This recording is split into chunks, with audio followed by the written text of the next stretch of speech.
Please stand for the Pledge of Allegiance. I pledge allegiance to the flag of the United States of America and to the republic for which it stands, one nation, under God, indivisible, with liberty and justice for all. First, we'll have the approval of the minutes of the meeting held February 8th, 2021. Do I have a motion to approve? So moved. I have a motion and a second. All those in favor signify by saying aye. Aye. Opposed, same sign. That carries. We'll move on to the persons wishing to address the school board on non-agenda items. We have three today, I believe, and I'll just do them in the order they're on here. You will each get, since it's non-agenda items, we will not be able to make action or take any action on discussion today, but we will take what you've said to us in consideration. And after you speak, I can address some of that some more so you can know what the process will be and so forth. There's 5 members on the board here, so we will take into what you say today. But since it's not been posted on our agenda, we cannot take any action on it based on, we have to do it on agenda items. When you come up to the podium, please state your name, your address, and the topic that you wish to address. Let's see, other than that, we look forward to hearing from you. So I'll start with Antoinette Bida or Bida. Would you please come up to the mic and state your name and address? Oh, only 2 are, okay, you bet, not a problem. And you'll have 5 minutes, and Carly will show a little card when you have like a minute left, and then another one you need 30 seconds so that you know when it needs to be wrapped up, if that makes sense. Okay, Lily Keel or Cool? Cool, thank you. Please state your name and address when you come up.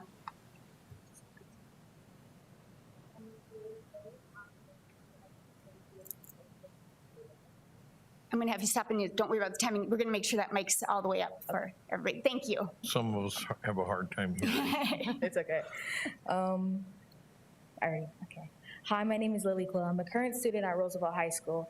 I will be a new incoming student to Jefferson High School. As I transition into this new school, I have some goals that I want to be followed. I would like Jefferson to be a school accepting and welcoming of all students. I would like also that we could break our cultural biases so we could all grow together in that school. Today, I would like to share my own experiences day in and day out. I would wear my bandana throughout middle school. All 348 days, I never was told to take it off. But as soon as I transitioned to high school, I was told to take off my bandana as soon as I stepped in the building. It felt wrong because they only saw a bandana, but they didn't understand the purpose of me wearing it. I was confused on why I had to take it off, because I wore it my entire middle school career, but there was no problem. Why was it considered gang apparel in one school but not another?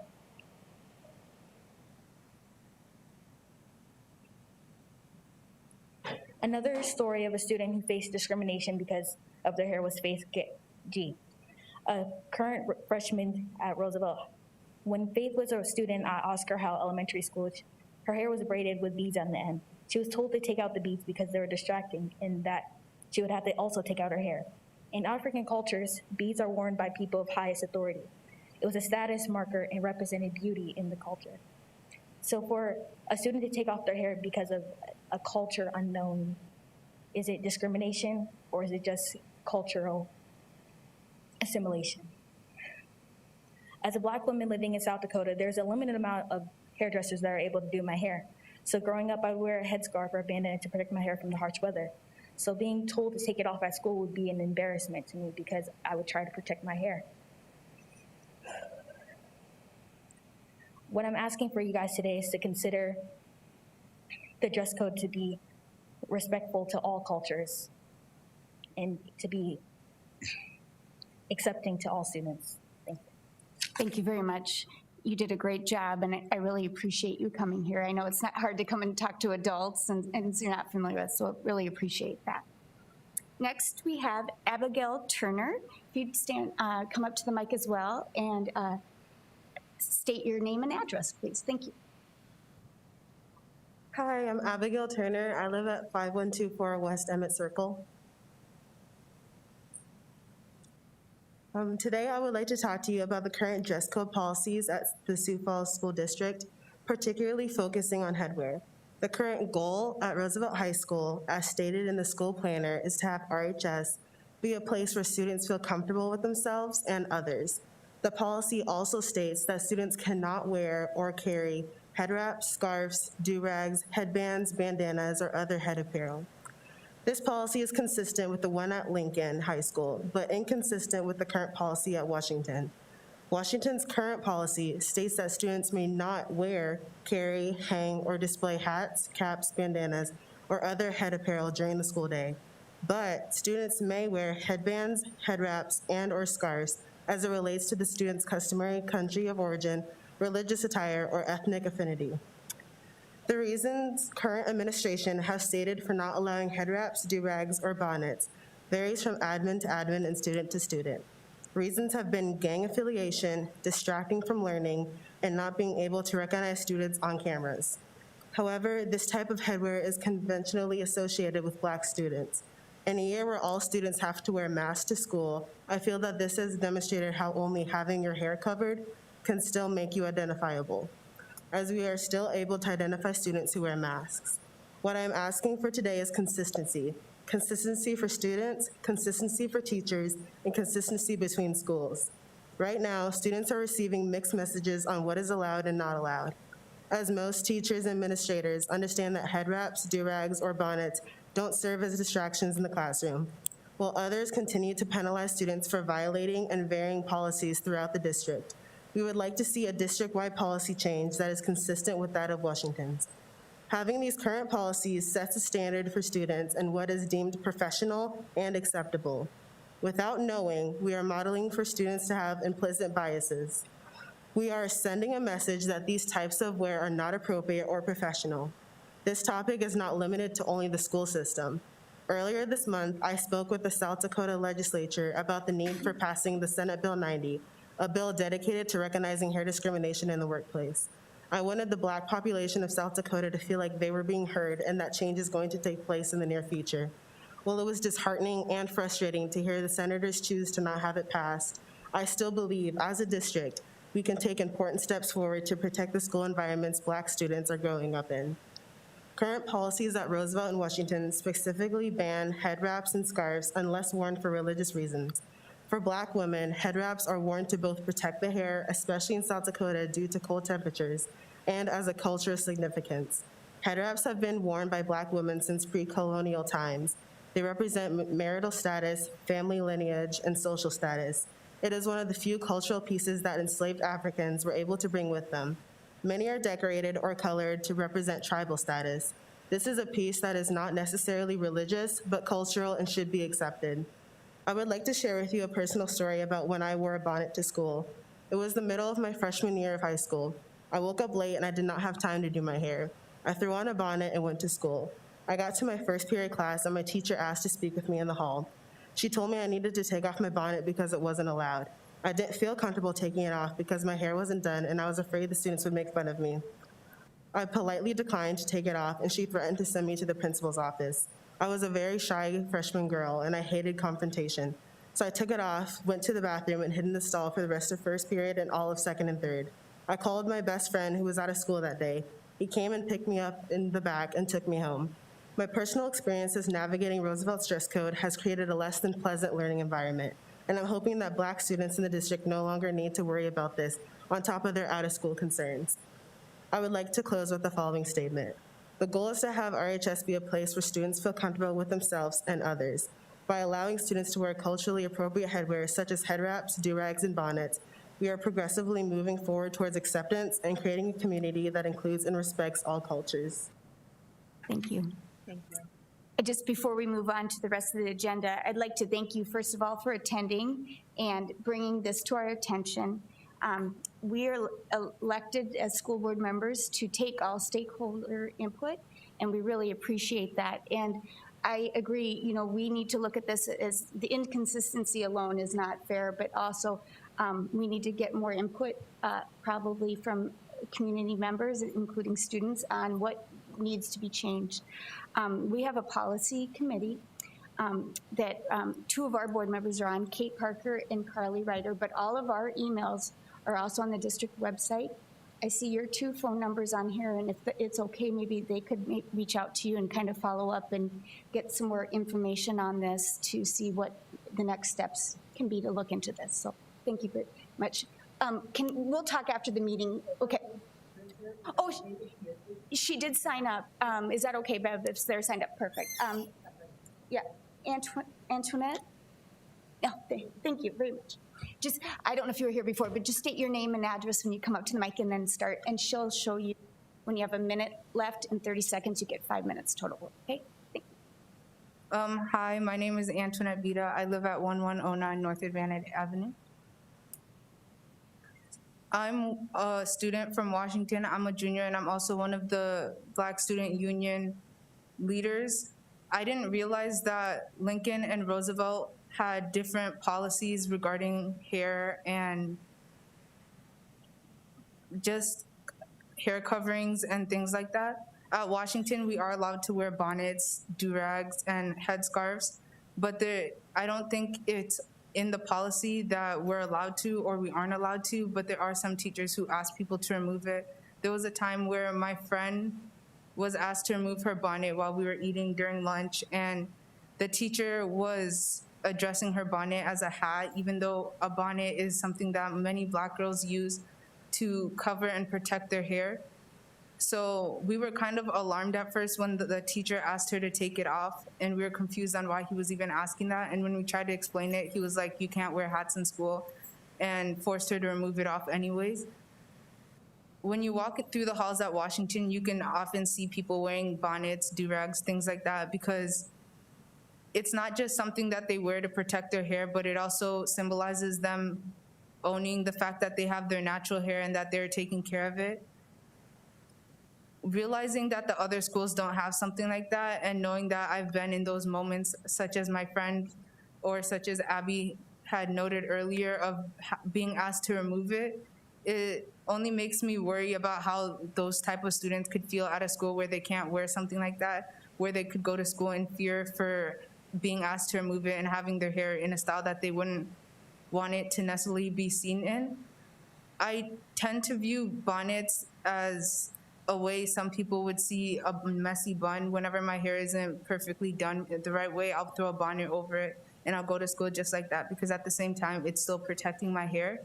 Head wraps can only be worn for religious reasons, which is something else that needs to change within the Sioux Falls School District, because it's also seen as a headpiece that people can wear as a stylish part to help portray their personality in that sense. So basically what I'm mostly asking for is to see a change throughout the school district, to not just empower the students of color, but just to also show that unity that you guys are all standing with them as well. Thank you. Thank you very much. Yes, and yes, so we will be getting in contact with you, because we'll need input and want to talk, and probably this might not be the only area we might need to look at all of this. So thank you very much. I just want to also thank you for coming. You were all very well spoken. I can tell that you're were well prepared, and I really appreciate the time that you took to come in and speak. And like Cynthia said, it's not easy to come here and talk to us, especially as students. So very much appreciated that you did that tonight. Thank you. Thank you. And if you get bored at the meeting and don't want to stay any longer, you don't have to stay. So we won't be offended. So thank you. Okay, we'll move on. We did not have any persons here to address on agenda items, so we'll move on to approval of the agenda, please. So moved. Second. I have a motion and a second. All those in favor signify by saying aye. Aye. Opposed, same sign. We have approved the agenda. Move on to the good news report. Deanne. Good evening. In addition to February, including School Board Member Appreciation Week, which we celebrated at our last board meeting, the American Heart Month and Black History Month, it's also National Career and Technical Education Month. As you know, the Sioux Falls School District takes CTE instruction very seriously, and it has been already more than a decade since we opened the state-of-the-art Cte Academy. In that decade, students have been trained in the 16 identified career clusters. Some have gone on to obtain 4-year degrees, some 2-year degrees, and some started working immediately following high school with special certifications in areas like welding and certified nursing assistants, of which we have a major shortage. CTE courses develop a skilled, sustainable workforce, and according to the Association of Career and Technical Education, baby boomers will be retiring at a rate of thousands per day in the next 2 decades. Experts predict 47 million job openings coming up, and 2/3 of those jobs will require an associate's degree or a certificate, and nearly all will require real-world skills that can be mastered through CTE programs. Our Cte Academy has grown since it first opened its doors in 2010. We've added programs like aviation and also computer science and technology with partnership at Dakota State University.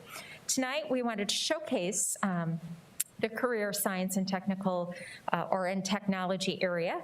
We have students Andrew Schmidt and Aiden Schramm of Lincoln High School. They put together a video about their senior capstone project, which involved the rebirth of an old electronic baseball scoreboard. So we'll watch that on video.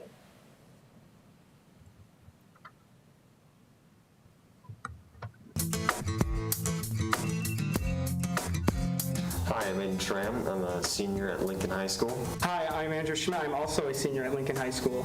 We're currently taking networking here at CTE. We did this senior capstone last semester. And this fall we'll both be pursuing a technology-oriented classes at DSU.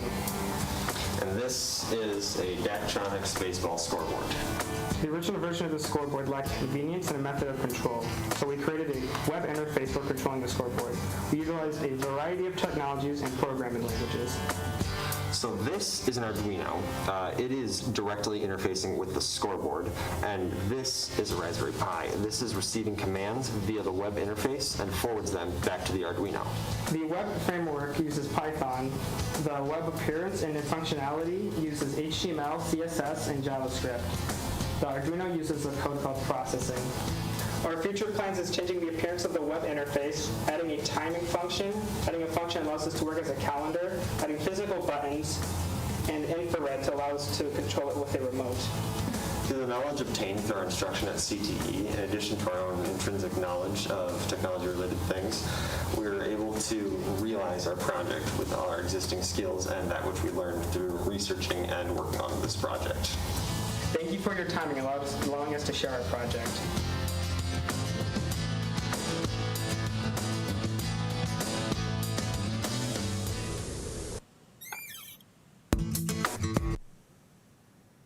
Now I feel like I need some CTE instruction to understand everything that they talked about, but clearly they know, and they made that board work. So obviously the skills they picked up, and as they said, their own intrinsic knowledge and curiosity, they were able to make that scoreboard, which has cumbersome controls, be operated through a computer control system. And so pretty great project, real world experience, obviously working on a Daktronics scoreboard. Thankfully, it's also a connection to South Dakota and Daktronics, and perhaps one day after their instruction at Dakota State, those students will be among our workforce because of what they learned in the Cte Academy. Do want to say that students in the media arts program helped record that video, so there was some dual collaboration between two partner programs out there, both computer science and technology and the media arts program. And so we thank Nathan Huffman from media arts and Brad Brockmuller from our computer science and technology. And of course, Principals Josh Hall and Don Reiswick involved as well. When we talked about presenting a video like that, I said it would almost be pretty cool if you did it this way without coming down here to present. And so I think it showcases the efforts and ability and the knowledge of our students at the CTE program. So very proud of our CTE program. And if you have any questions, I'll try my best to answer. Thank you. Oh, I did my mic. Sorry. Thank you so much for showcasing that. It's so fun to see students in all of our buildings, and especially since we haven't been able to go into the buildings like we used to get that little taste of what they're doing is just awesome and really shows what how important our CTE program and what other opportunities students have, because there's so many opportunities at the building as well, so that can go into Southeast Tech as well, Dakota State, SDSU, whatever they want to do. Great So, partnerships exist throughout, and CTE is stronger and instruction is stronger because we have those great partnerships to lean on as well. Awesome, thank you. Thank you, Deanne. We'll move on to conflicts of interest. I don't believe there were any new ones presented. Move on to approval of consent agenda, items 9A through H. Do I have a motion to approve? So moved. Second. I have a motion and a second. All those in favor signify by saying aye. Aye. Opposed, same sign. We approve the consent agenda. On to the supplemental consent agenda, items 10A, 1 through 3, claims to Sanford Health. Do I have a motion to approve? So moved. Second. I have a motion and second. All those in favor signify by saying aye. Aye. Opposed, same sign. That carries with one abstention from Board Member Ryder. On to 10B, claims to Avera McKinnon. Do I have a motion to approve? So moved. Second. I have a motion and second. All those in favor signify by saying aye. Aye. Aye. Opposed, same sign. That carries with one abstention from Board Member Parker. Now to reports of the superintendent. First, we have Virtual Academy report. Dr. Boyson.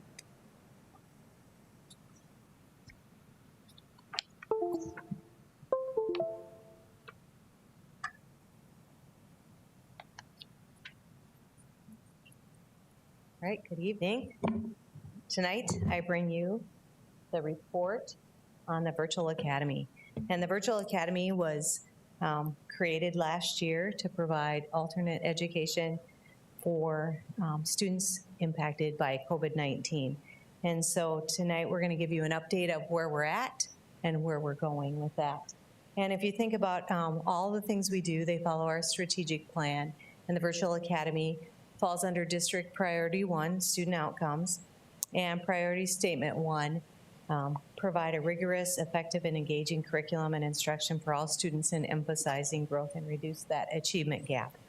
And so, like I said earlier, we developed it during the summer of 2020 as an alternate education model for those students and families impacted by COVID-19. Throughout the school year, we reviewed the information, we talked to parents, we surveyed them, we did listening sessions with Virtual Academy teachers, with students, administrators, and counselors to gather feedback and really look at how we develop and put a strong seal on that program if we develop something for the future, meaning it's a Sioux Falls district program and we want to be proud of that product moving forward.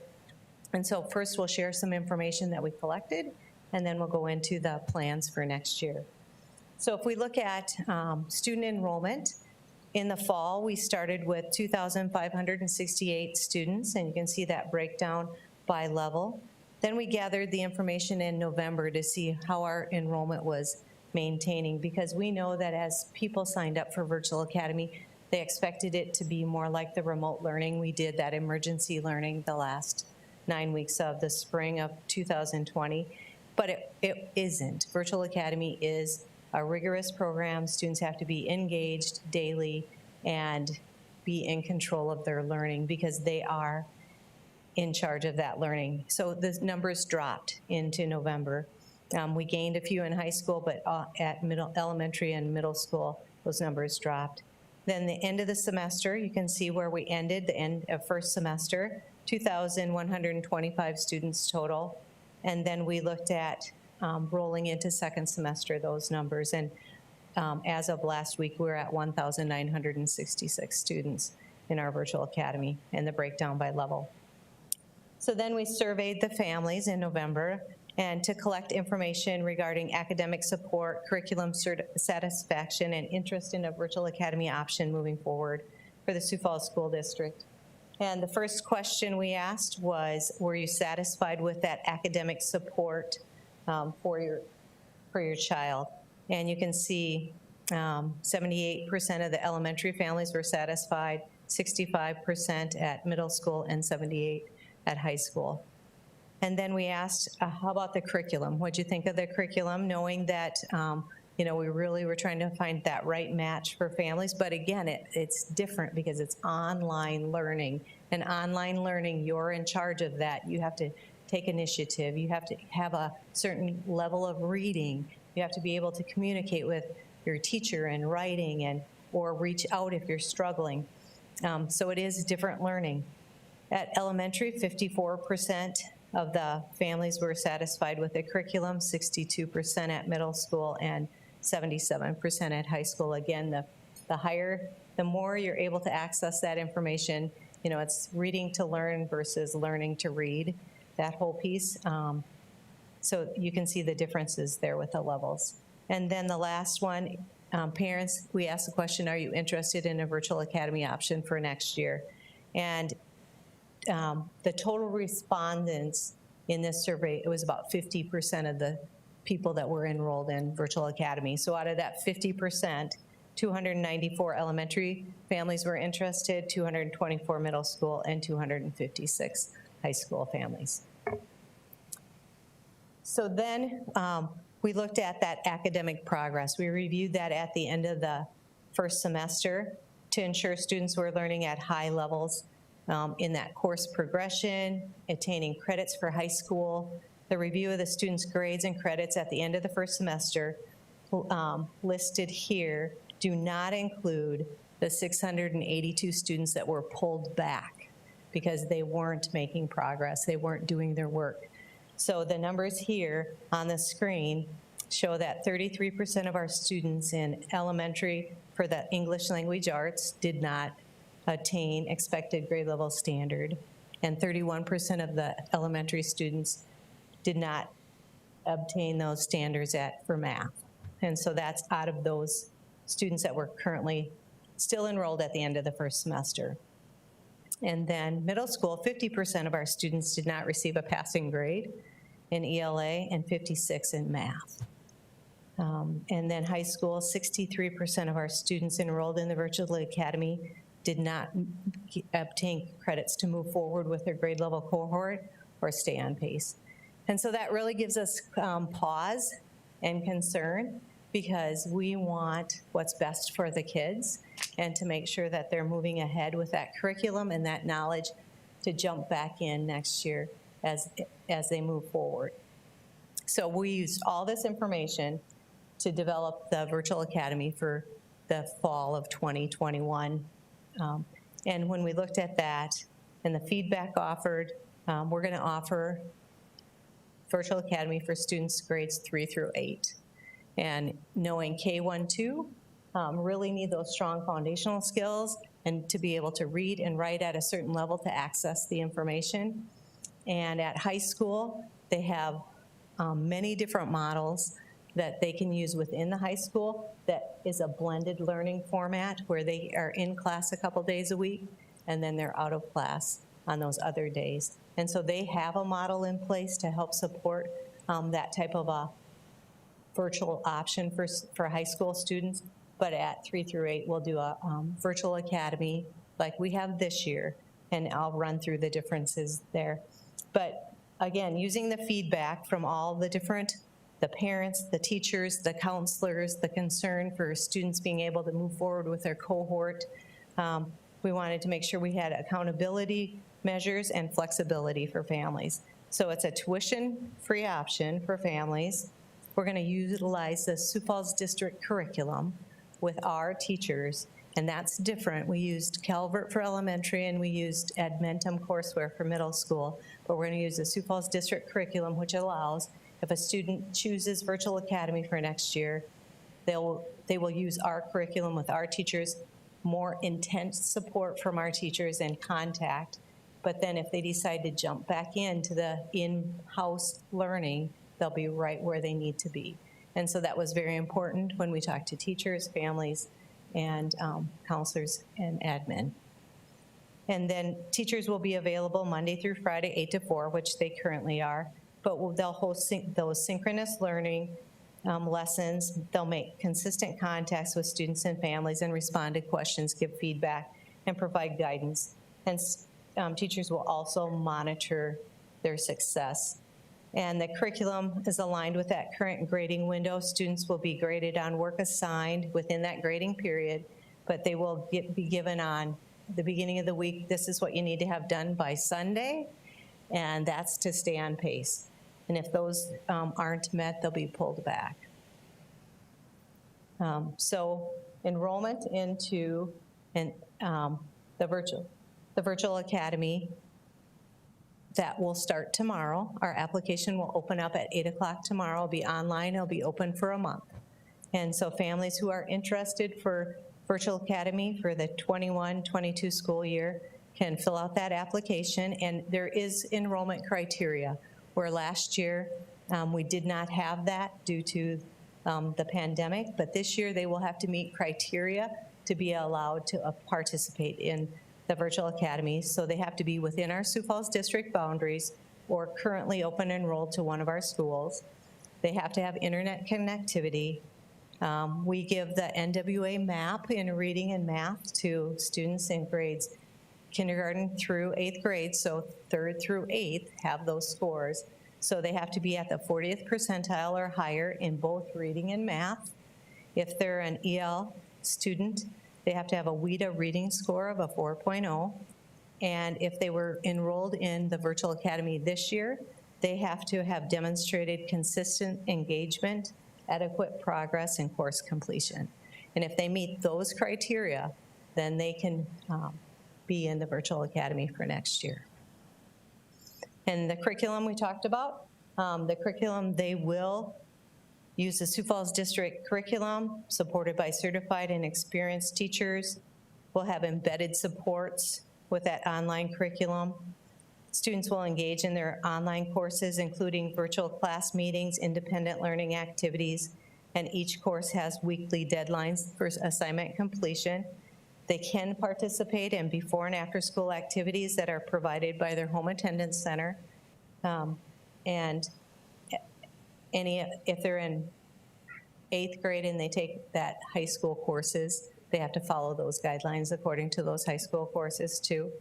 And then we have that academic accountability because they are part of our school district. We have to make sure that they're evaluated according to our policies. The virtual academy teachers will provide an outline of the weekly assignments and expectations. They're expected to complete those assignments, attend the lessons, maintain progress. And if students are not actively participating in the courseware, the district will help support them. And if there's no progress or minimal progress on keeping on pace with weekly assignments, the students will be returned to the school or truancy will be filed. Testing requirements. We are required to test the students according to the South Dakota Department of Education, and they will take the NWA MAP assessment 3 times a year, fall, winter, and spring, and they will come on site to a proctored setting to take those assessments. Our district semester test for students taking those high school courses, and then the Department of Education state assessments. So our ELA, math, and science assessments, and those, again, are proctored on site. Just like we have to do this spring for anybody that's in virtual academy, they will have to come on site to take those, and that's a requirement by the Department of Education.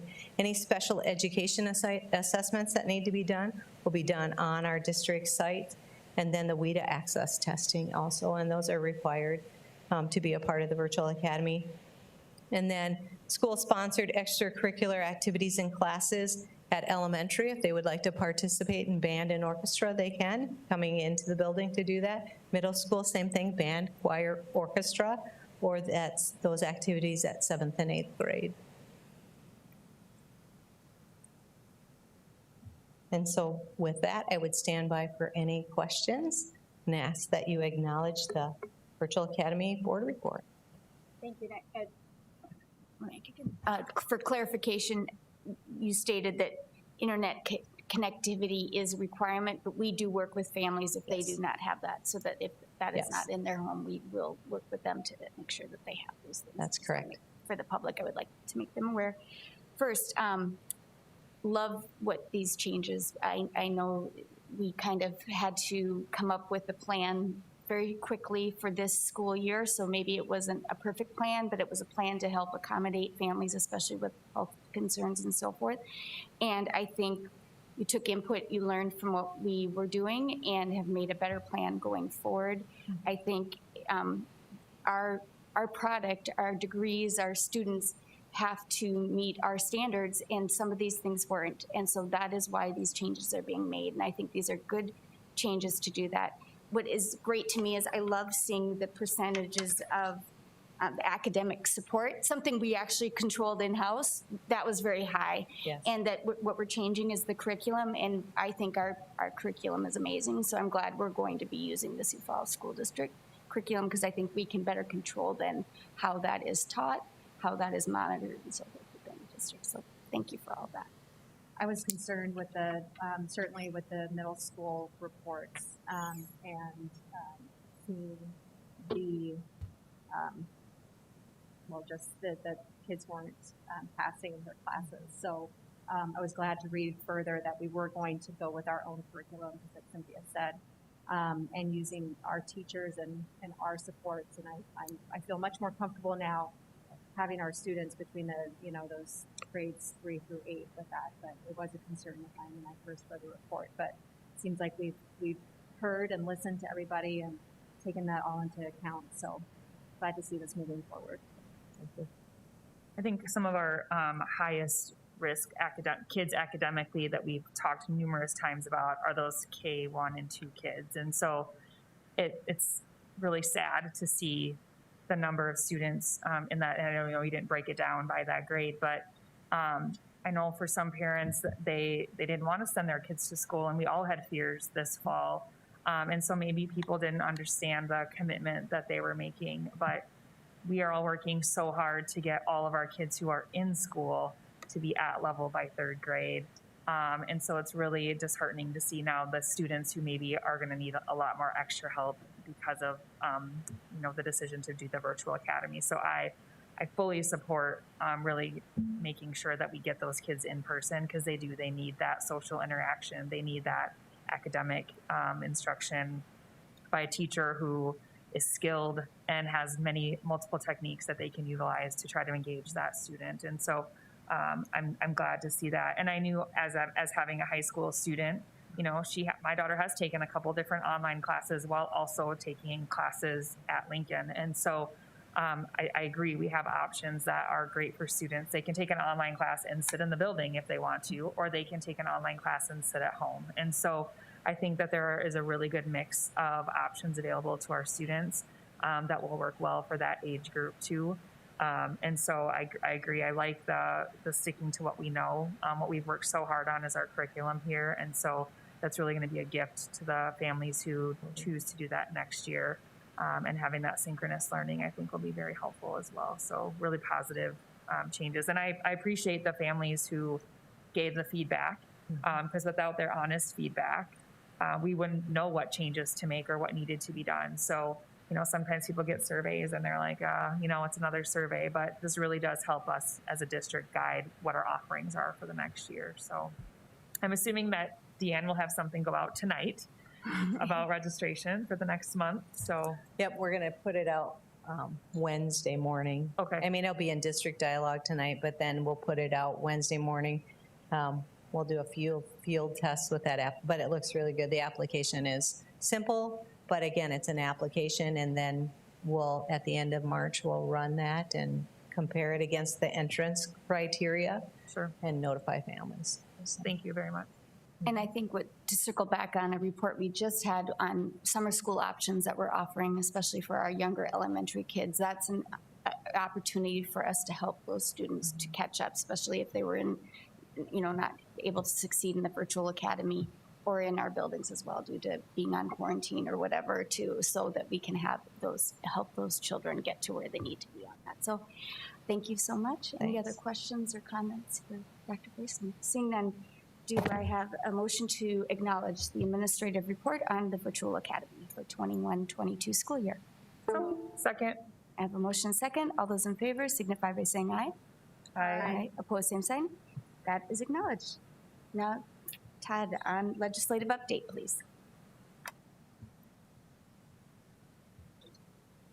Thank you. We're going to go over the key bills that you've approved in the past, but before we do that, we missed one last time, and it's on page 13 of your document, Senate Bill 175.